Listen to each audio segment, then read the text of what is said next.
Good evening, ladies and gentlemen. It's really a pleasure to have you here. I know you put in hard hours at the office and come to listen to us. And we are also honored to share the days with you, understand some of the insights that you can give us. SAP is a technology company. It's the #1 business software company in the world today. Okay, and I only look after a small part of what SAP, the industry that SAP typically addresses. We've got 24 industry verticals for which we have solutions. I look after healthcare, higher education, and what is typically known as the public services, which is your Panchayati Raj, urban management, tax and and so forth. And of course, there are other colleagues of mine who look into the other industries. And knowing your background and once these are read out the profiles, I almost feel like a patient today because I'm not a doctor. Okay. But I'll try and give you a glimpse into the solutions that we have built over a period of time, especially for the healthcare provider segment. Okay.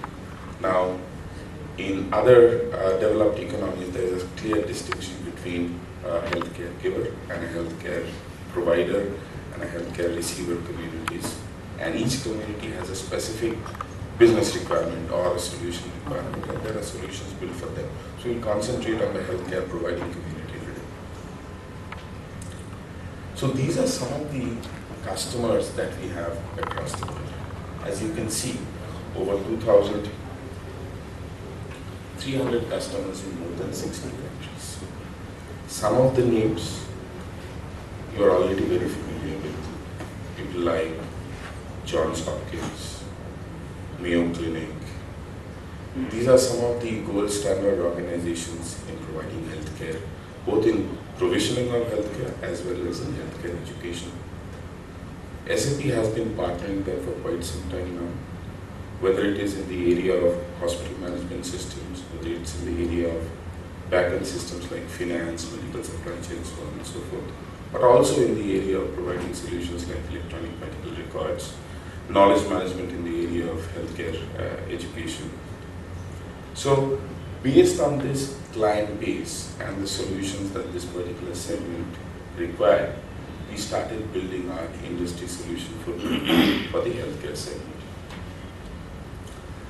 I had a look at the structure of the healthcare provisioning system in India, and we see that there's a huge responsibility of the state in India ensuring that the right healthcare services reach the citizens.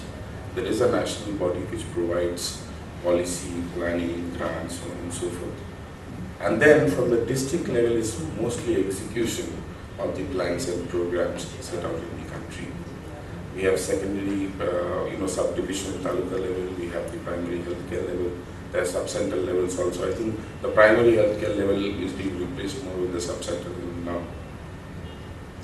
Given this kind of a structure, there are requirements at each and every step of this structure. So if you look at the service delivery map, this is what it typically looks like in India. I mean, you are all clear about this, you live it day in and day out, but just to be, on the right side of the solution, this is the healthcare structure that we are looking at when we are building a solution footprint for the country. Just a point here, we've got about 5,000 people working for SAP in India, out of which about 3,500 people are in the SAP labs. I have two colleagues of mine from the SAP labs here, and they work on some of the localized solutions that India needs, solutions that are unique to our country. And we keep on adding these assets onto the solution footprint. So our solution footprint starts with the basic needs of the healthcare segment, but then over a period of time, it evolves into more or less addressing some of the more critical issues facing the Indian healthcare industry, the Indian healthcare system. And we all know the problems. I will not dwell on this slide. I think as a country in the last 65 years, we've achieved quite a lot. But then, if there are problems, and so there will be an ICT intervention. So just to tell you that these problems exist, and all of them, you know, there are policy level inadequacies that we have, dismal pace of reforms, talent attraction, retention. IT is not going to make healthcare provisioning better, but it's definitely going to address some of the key issues that we have in the country. Managing the plans and programs, managing the funds that are allocated in plans and programs, managing the projects under the plans and programs, automation of the hospitals, 360-degree view of your patients, understanding who your patients are, what kind of preventive care is required for them, what kind of intervention care is required for them. So I think ICT will help you achieve up to a certain extent, but then there are structural reforms which are required, which I will keep outside my purview of my presentation, but I can't influence that. You people are here, you are the think tank of the country, you should, you know, you are driving this policy level enhancements for our country. This is the National Health Policy and the Charter. One important thing that I found out while I was going through some of the healthcare specific issues, the number of doctors, per a particular segment of the population, depending upon the terrain and the availability of an urban infrastructure nearby, it ranges anywhere between 20,000 to 30,000 people. I think in a country where our GDP growth is increasing, our GDP is increasing, our industrial output is increasing, everywhere there is development. I think the value of life in our country is somehow not come up to the mark, wherein we can really say that we have achieved those development parameters of some of the developed economies of the world. And this is one area where I think India must be concentrating on. And it's not only the doctors. Some of the diseases that are there prevalent in the rural segment can be addressed by paramedics. And I know there's a huge movement around midwives and Anganwadi workers who address some of the basic issues of healthcare, hygiene, and sanitation at the rural level. But I think we need to put our act together. There have been interventions of telemedicine. I have personally worked with some of the telemedicine projects that have gone on. I think the issue is that we've done it in bits and pieces. Now we need to put the story together. We should be proud of what we have done, but I think now, at this point in time, we need to deliver a solution to the government. Tell that, okay, your structural reforms are in place. Parallelly, you should have a solid architectural model which is in scale with the kind of issues that we have in the country today. So from a functional overview, if I see what these different hierarchies in the health provisioning system in India do, we will see that there are, this is the central ministry and the state departments, the medical directorates, and the tertiary, secondary, and the primary centers. What I have done is I have divided the functional requirements of each one of these entities, and then seen from an ICT intervention perspective what would they typically require. Because at the central ministry and state departments, there is no medical management or patient management requirement. It's mostly policy, programs, plans, financial accounting, grants management, so on and so forth. Budgeting and planning, which is a very important aspect of our healthcare delivery system. Most of the time, our budgeting and planning is bottoms up, and then intervention at various levels, because there will be a social aspect, there will be a political aspect, and a lot of these aspects come together in the formulation of the budget. But since we don't have access to all levels of the governance today, our budgeting and planning is something that needs to be tightened.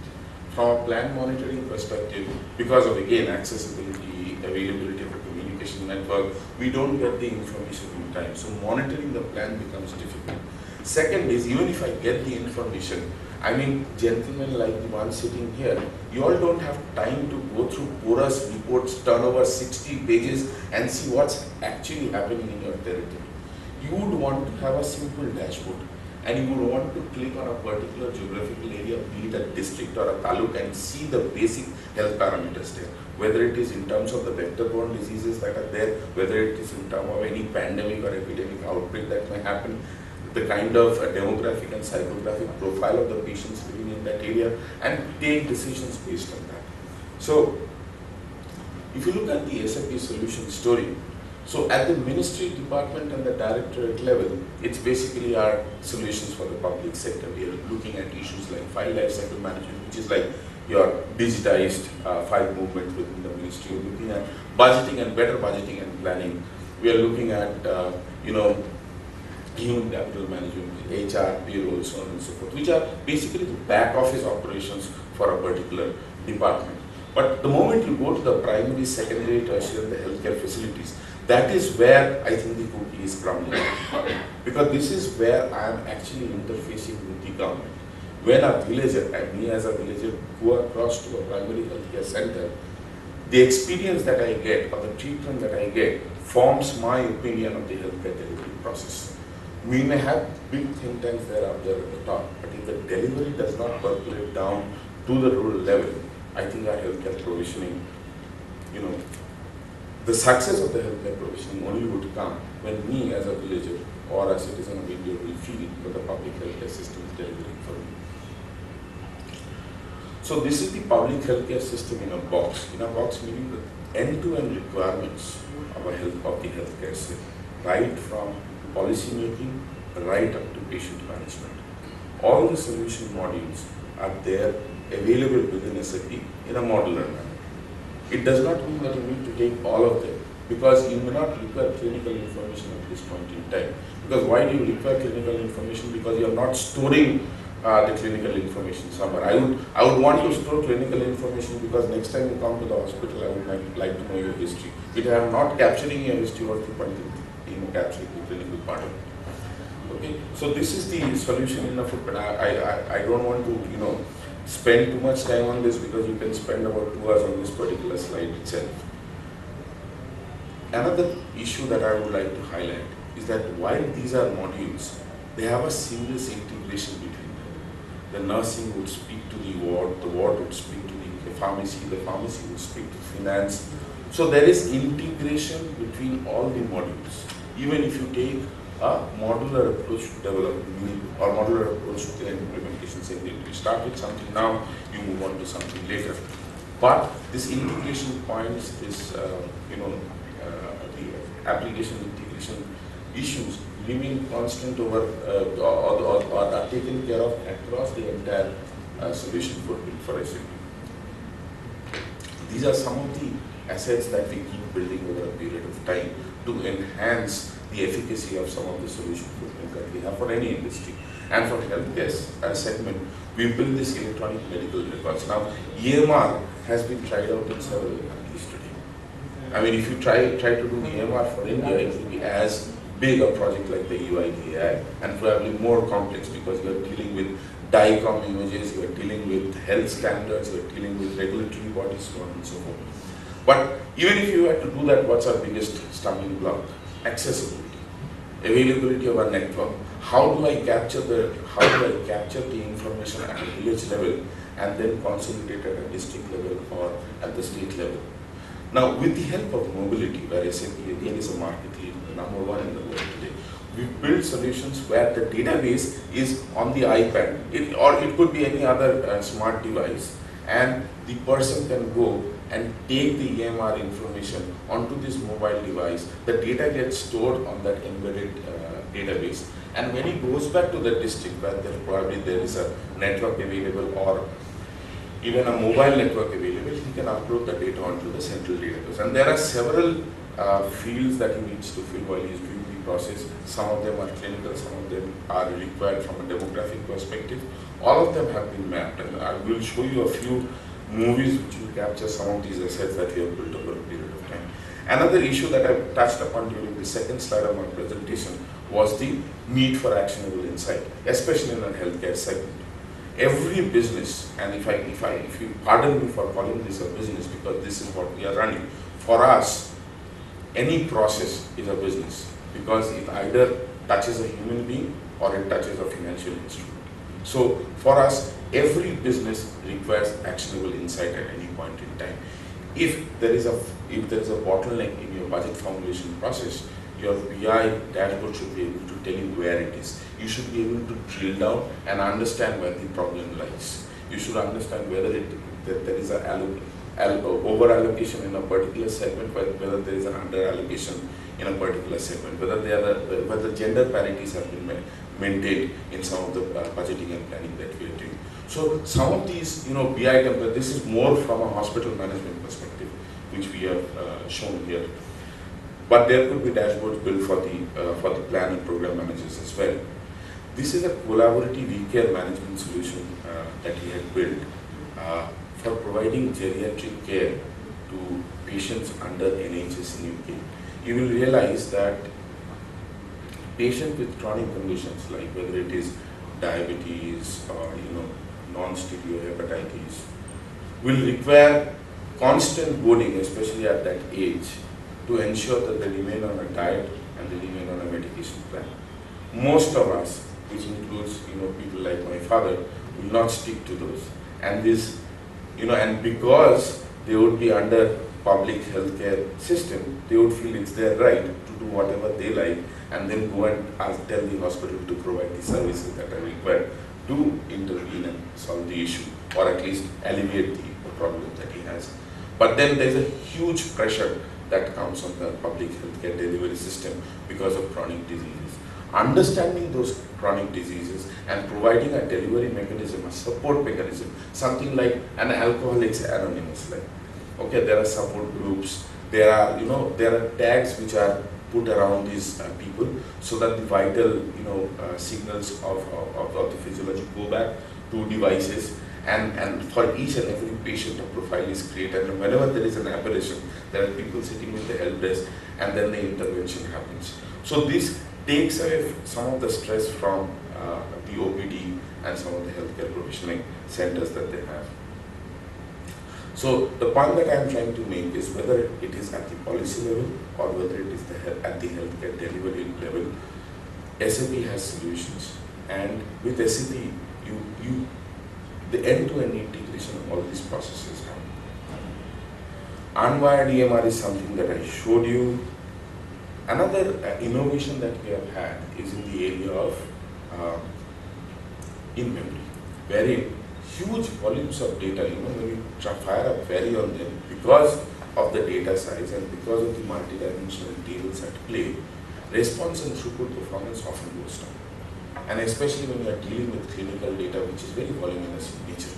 And look at our population with 1.2 billion records, multi-ethnicity, different patient types, different body types. You get a plethora of information, but understanding what do I do with the data becomes difficult. With HANA, we developed a product called Oncolizer. So it captures a lot of information about a particular patient, whether it is his genome data, whether it is his electronic medical records for the past 15 years, and tries to understand that if a person has an oncological condition, what are the chances of his survival going forward, and what kind of intervention should be made ready for him. So see, this is a dashboard that we had prepared for Southern Australia. Lot of families of the patients go across to emergency and trauma centers, and they admit their patients, and then they sit outside without knowing what's happening to their patient. Sometimes they get irate. You all are aware as to what happens at our government hospitals. Just because there is no system, the poor doctors who are attending on that patient, they are under tremendous amount of pressure from the families of the patient sitting outside, from other such elements. But having a system like this where patient bed number this, he's been moved from ICCU to general ward, this gives a sense of time and place to the families of the patient sitting outside, and understanding what is the availability of beds at that point in time. Transparency is very important for our country. I live in Delhi, but I used to live in Calcutta before, and taking an accident victim to a government hospital was a trauma for the person who took that particular patient. Because even if the bed was not there, because of our experience, we would say the bed is there, he's probably, wanting something in kind or cash to make that bed available. But this sort of systems increases the transparency. It does not solve the problem, but at least improves the transparency, and the government decision makers also know that I am having this problem every day where 5 patients are there in my trauma center and my board shows that my beds are full. So that basically means that I need to increase the number of beds, or I need to increase the number of personnel attending to the trauma care center. So these are some of the stuff that we do. I could go on and on. In the paucity of time that we have, what I'll do is I will run 2 small movies for you, just to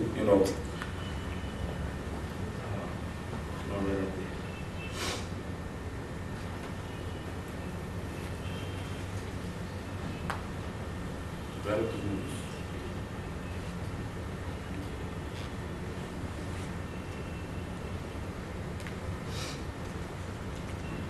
I got it, thanks.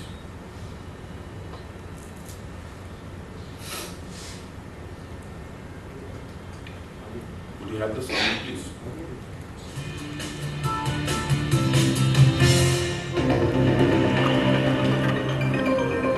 The clinical working place of the future is mobile. SAP EMR makes it possible to access patient information reliably and in real time.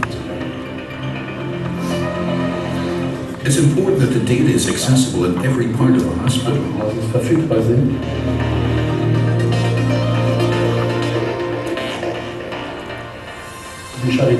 Charité is the biggest university hospital in Europe, but size is not the most important thing.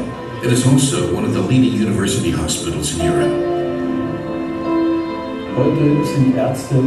Today, doctors are to a large extent also organizers and secretaries for patients, and that's something that distracts them considerably from the traditional profession of being a doctor.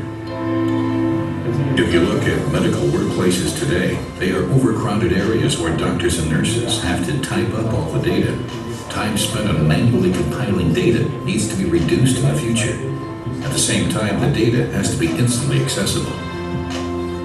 In order to gather experience, we are using SAP EMR in a pilot project so that patients' health records are accessible on the go.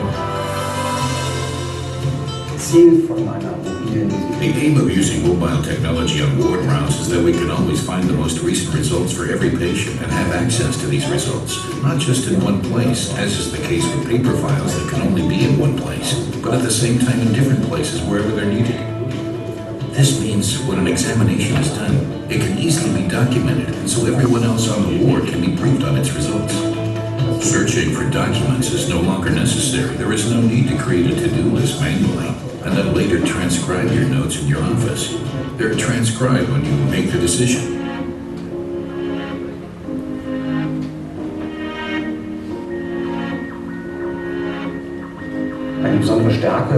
So you get the idea. I know I'm running short of time, so there's just one more which I wanted to show you here, is on this oncologizer thing. I really like it because there are use cases for it in India. Invasive cancer is the second leading cause of death in the world.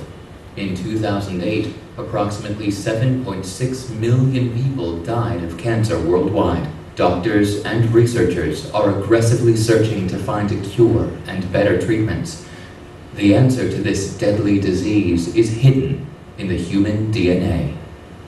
More and more physicians are not only searching for changes in human tissue, but are increasingly interested in alterations of the human genome, because from that we can already identify certain changes and better predict if a therapy will be successful or not.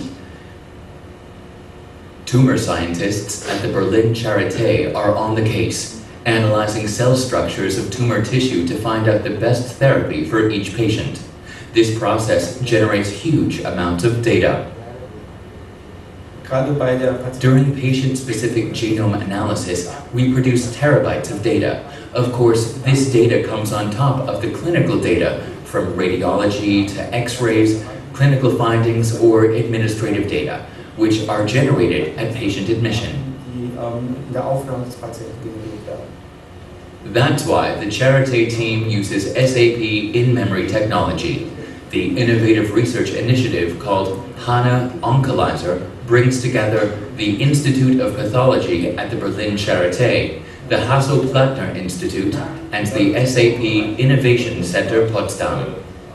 Wir können mit SAP HANA Using SAP HANA, we can analyze huge amounts of patient data. In case of cancer patients, these data have been collected for years, and using HANA technology, we can analyze it in seconds. Again, you will have access to these movies, and when we communicate with you, we will hand them over to you also. They're also available on the public domain. Now, solutions does not necessarily mean that it will work in India. We've tried a lot of ICT interventions, and some of them have been failures. A lot depends on the innovative way of how you bring these solutions to the citizens of the country. I have Puneet here with me. Puneet is from SAP Labs. Now, vaccination, understanding the vaccination routines, understanding the vaccination calendar, administering the vaccines, what do you do when the vaccines are not given in time? If a child misses a vaccine, what do you do? Understanding whether the child has gone through the entire vaccination schedule. These are some of the challenges that we have at that level, because some of the departments in India are entrusted with that charter and providing that vaccination, basic vaccination opportunity. And in spite of the huge amount of money that we spend and the huge programs that we run, often we are unable to gain the maximum amount of productivity out of these programs because of several reasons. While the healthcare condition needs to improve, there has been sufficient improvements in the way we have been addressing the area of illiteracy. And almost 95% of the children are going to schools today. So schools for us become an important medium to reach out to this case. I don't want to take the thunder away from me. So I'll just do a quick swap of machines here, and then Puneet can show this small demo. Try and be as concise as possible because we are into the time.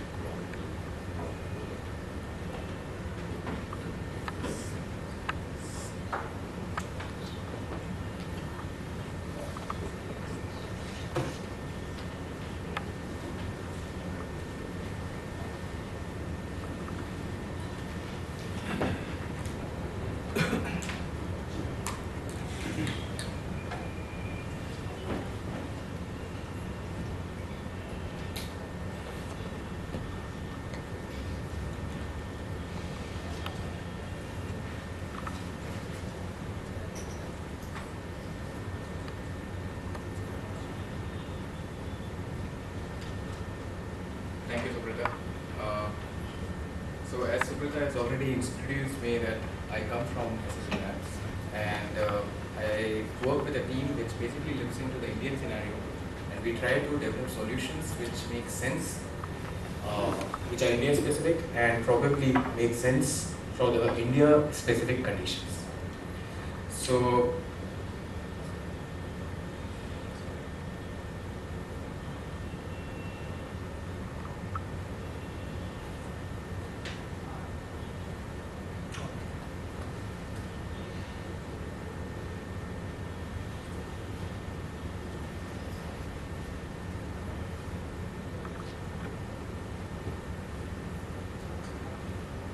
okay, so health.edu.in is the solution that we are working on currently.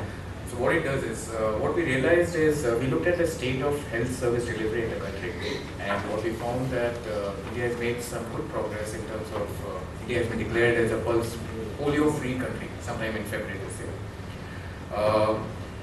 But at the same time, there are a lot of issues. If you look at the global scenario and where do we stand in terms of the leading countries in the world, probably we are lagging quite a bit.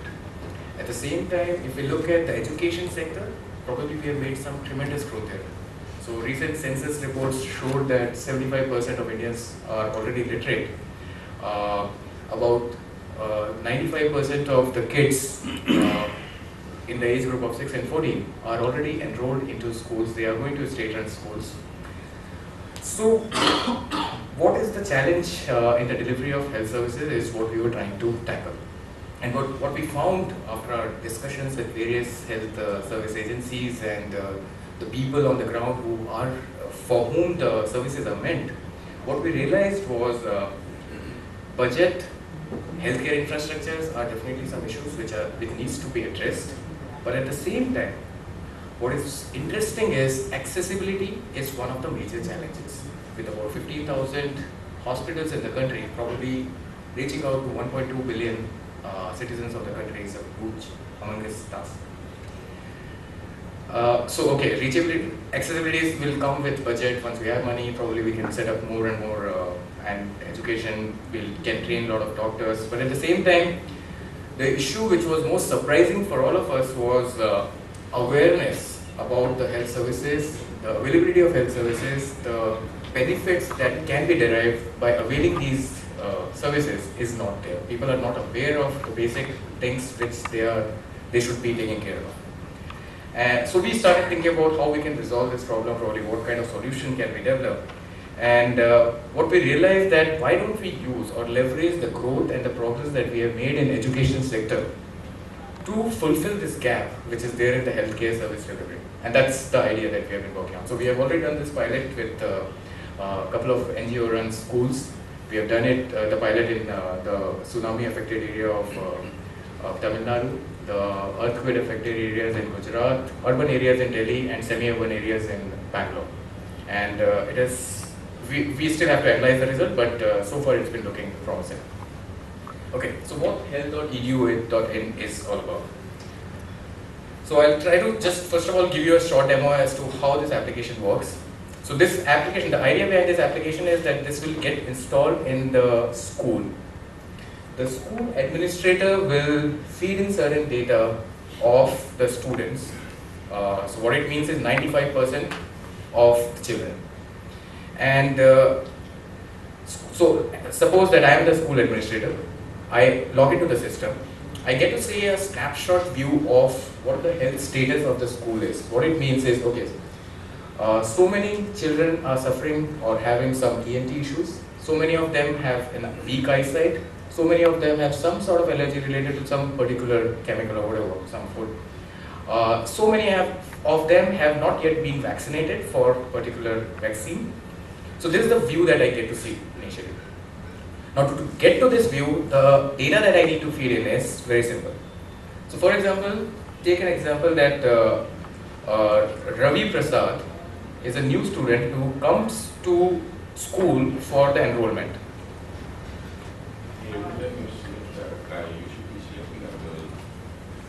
Yeah, I think so. So what happens here is Ravi Prasad is a new student who has come for enrollment. I am the administrator, so all I have to feed in is some basic data. And the important data that I'm looking at here is first the phone number of the parent of the child, and second is the age of the child. That's about it. These are the two major critical fields that I want. As soon as I do that, a schedule is automatically created by the system based on the date of birth of the child, which all vaccination and what kind of health checkups are required for this age group. So that information has been fed into the system, and system automatically generates that. All I have to do is just select the things that have already been provided to this child and probably highlight the things which are not yet been provided. Now as soon as I do that, I get to a screen where I get a snapshot view of all the students in my school. How many of them are due certain vaccination, how many of them are overdue certain vaccinations or follow-ups, and what needs to be done. So what we also realized is when we were working on this is there are medical camps organized in each such schools where they invite a general physician who comes and carries out a preliminary checkup of every student in the school. What they look at is, okay, your eyesight is okay, yeah, seems good, ENT checkup, allergies and these kind of things. And these schools then try to follow it up with the parents. So we have provided a provision in the system where such follow-ups can be maintained. For example, Ravi Prasad has a weak eyesight, because of which he normally has a lot of headache, because of which his attendance is going down and his academic performance is also getting affected. So for these kind of things, schools can automatically feed it into the system, and the system automatically generates a call in the background in the local language of the parent. So we are not using SMS technology because SMS, what we realize, people don't use, people don't know how to read SMSs.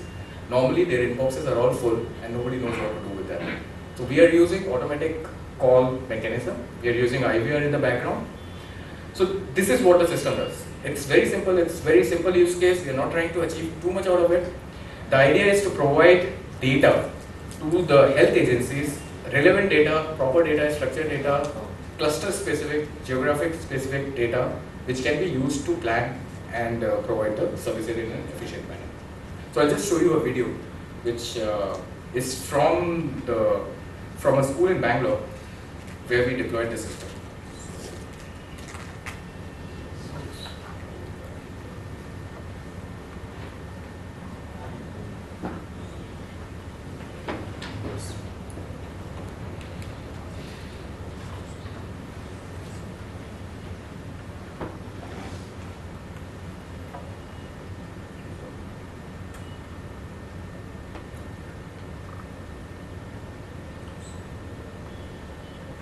Every Indian will have in a few years, almost every Indian will have an Aadhaar ID, a 12-digit number that uniquely identifies the person.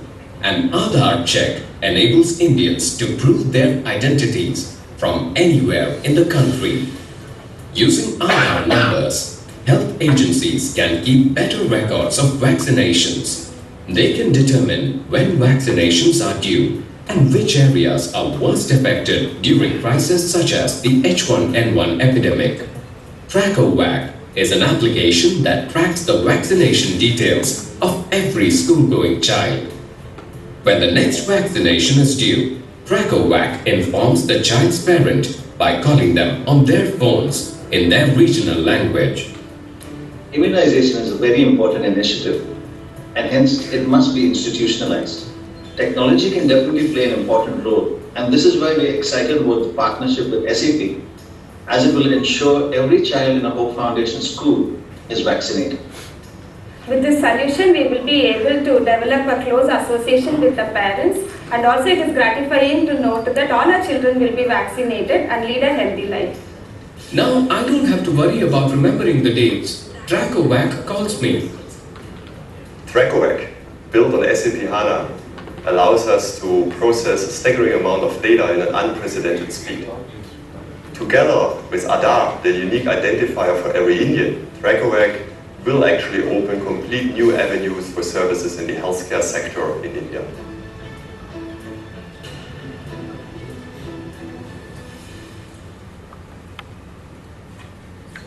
Thank you.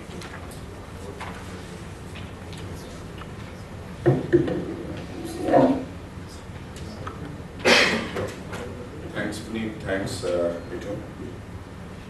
I think in the last 30 minutes that we actually trying to tell you that we have a solution, and there are a huge amount of innovations that are happening around the healthcare segment at the SAP labs as well as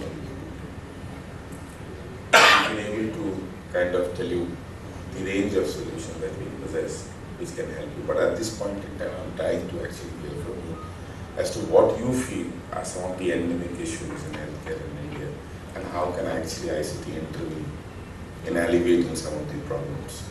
So thank you, sir. Thanks for giving us the time. Thanks, Ravi.